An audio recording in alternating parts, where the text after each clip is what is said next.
Hi, welcome back to a brand new video of the Targeted Individual Program, Targeted Individual Experience, Target Individual Programming. So the New York Predator Department using the sirens. Now, there are times when they will use two sets of sirens. All right, again, it's to give you this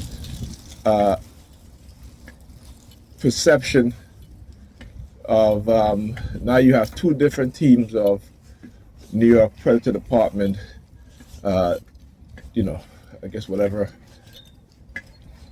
secret police they have, right?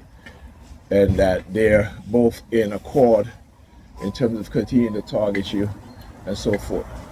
So why is that? It is always to trick your mind, to play on your mind with this game, UPS guy.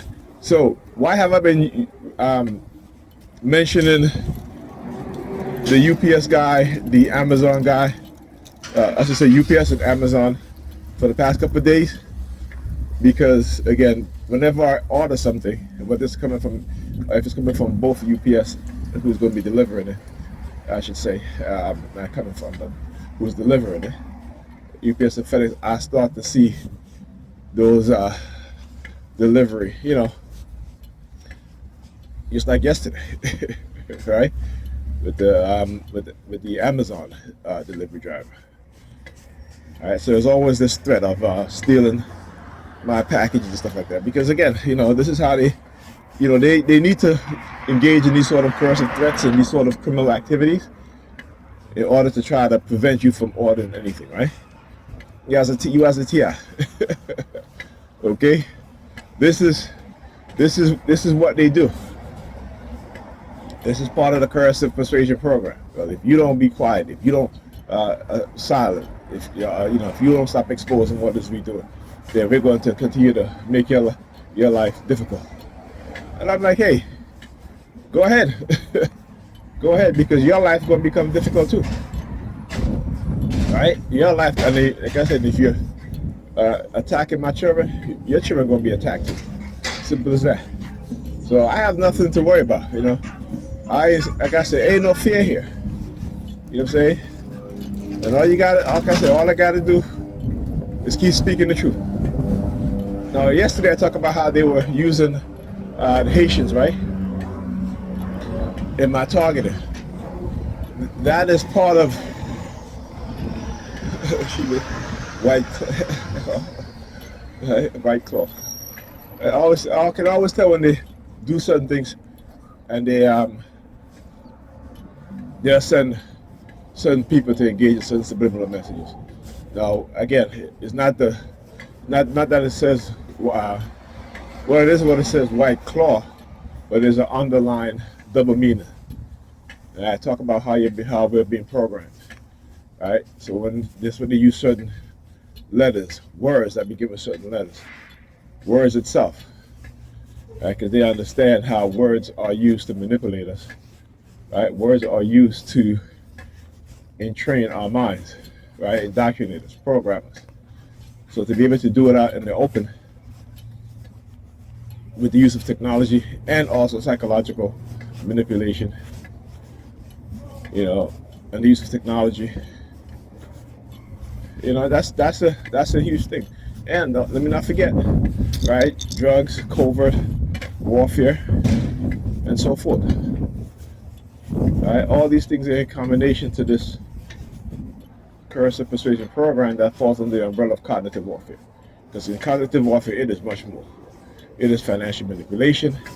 It is weaponizing you and other people against you, and weaponizing you against yourself and also against them. It is. I'm serious. It is weaponizing the environment, particularly against black people. Right? Now, we can't never forget. According to a parole memo, we tend to, I tell you, black people, I should say, European people, they're literally, have driven them out of their mind, right? Because they think anything they think their behavior, their belief system is it's normal. It is not. It is not normal, and I will never accept it as normal. Right? And this is what they want us to do. They want us to accept things, our dysfunction, as normal to us. But when you look at other groups of people, they don't, in mass, they don't engage in the same dysfunctional behavior, dysfunctional belief system.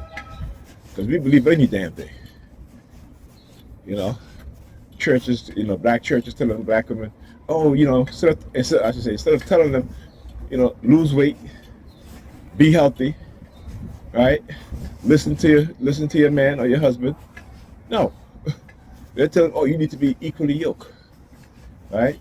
You need to be equally yoked. So you have 300-pound women in the church because they're fortunate enough to make a good salary, and they think they deserve a man that's tall, who works out, who goes to the gym, and they don't got to do it. How are you going to lift up their big ass? How are you going to carry their big ass? Huh? Yeah, they all want to be carried, right? You know what I'm saying? I mean, when you look at it, they don't even think that when that man look at you, who goes to the gym, spend time, discipline, structure, shaping his body. Look at this shit, like I said about lately, right? Right? That he's gonna just, because you make a certain amount, that he's just gonna accept you. Look at all of these big women in Hollywood, right? What happened? You see, they end up losing the weight. Melissa McCarthy. You look at the Predator Department up there. You look at what's it? Who else? The other big black woman that wasn't Precious. She lost a whole bunch of weight. Oh shit! I gotta use the machine. I forgot. If I forget.